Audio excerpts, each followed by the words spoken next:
السلام عليكم ورحمة الله وبركاته. النهاردة يا حبايبي إن شاء الله هنعمل كبدة استمرارا للفيديوهات بتاعة الأكلات بتاعة التركيز بتاعة ولادنا في المدارس. دي كبدة قطعناها وعملناها بالطريقة دي. ممكن بقى حضراتكم تعملوها لأولادكم بالطريقة اللي هم بيحبوها، سواء مشوية او مقلية زي البانيه كده بالفيجيتار، او الدقيق او الردة، زي ما انتوا حضراتكم بتحبوها ولادكم بيحبوها. وكمان عملنا جنبها السلطة بتاعتنا الخضراء علشان تبقى اكلة متكاملة. ممكن اللي يحب يعمل بقى رز، يعمل مكرونة، كل واحد يعمل الاكلة اللي ولاده بيحبوها. يا رب الأكلة والفيديو بتاع النهاردة يعجبكم، ويا ريت اللي أول مرة يشوفني يشترك في القناة ويفعل الجرس علشان يوصل لكم كل جديد، ونصلي على سيدنا محمد عليه أفضل الصلاة والسلام. يلا بينا نشوف عملناها ازاي. هي سهلة جدا وسريعة جدا، يا رب تعجبكم، خليكم معايا.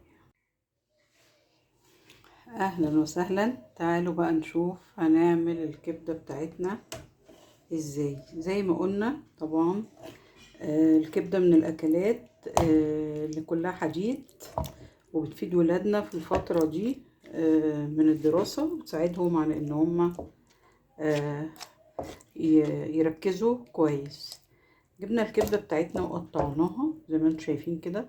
كل واحد بقى يقطعها بالطريقة اللي هو عايزها. في ناس بتقطعها عصافيري صغيرة خالص، وفي ناس بتقطعها كبيرة شوية.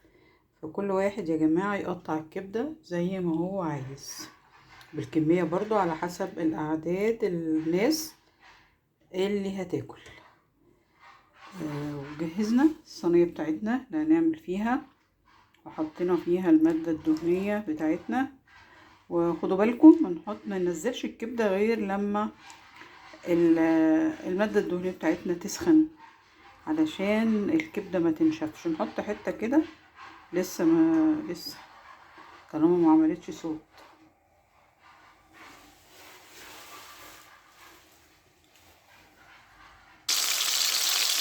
طبعا زي ما قلنا قبل كده اكتر من مرة، الكبدة يا جماعة مش بتتغسل، لان لما بتتغسل بتتزفر. حطينا الكبدة زي ما انتم شايفين كده، وبنستنى بس لما تقفل المسام في الطبقة الجزء اللي تحت، وبعد كده هنقلبها. ما نفضلش بقى نقلب على طول علشان ما تنشفش.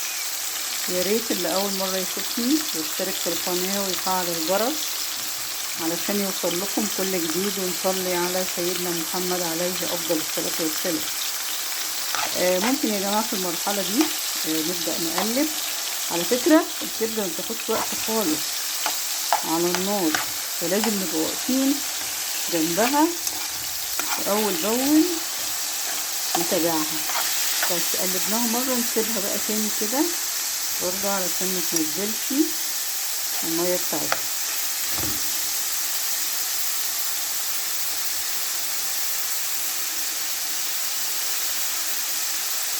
ممكن بقى اللي بيحبها طبعا مقلية ممكن يعملها بردة بفيجيتار، الطريقة اللي هو بيحبها او الاولاد بيحبوها. بس هي اكلة مفيدة ولازم نعملها لاولادنا في فترة الدراسة وفي فترة الشتاء، لان هي مليانة طبعا حديد ومفيدة جدا للذاكرة وكده. متاخدش وقت خالص، ومجرد ما بتغير اللون بتاعها هنبدأ نحط بقى التوابل بتاعتنا. التوابل بتاعتنا كمون وفلفل اسود، ما بنحطش حاجات كتير، وملح. وفي الاخر خالص قبل ما نطفي بنحط عصرة ليمون. حطينا التوابل وهي كده خلاص هنديها عصرة ليمون، وهنقفل النار على طول عشان ما تنشفش. متاخدش وقت خالص خالص خالص، ونطفي النار عشان ما تجلش.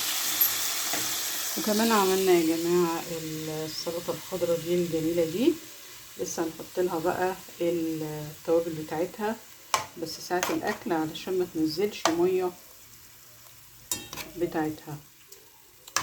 يا ريت الفيديو الخفيف ده يكون عجبكم ونستفدنا منه كلنا ونشترك في القناة. اشكركم شكرا جزيلا. السلام عليكم ورحمة الله وبركاته. شكرا جزيلا.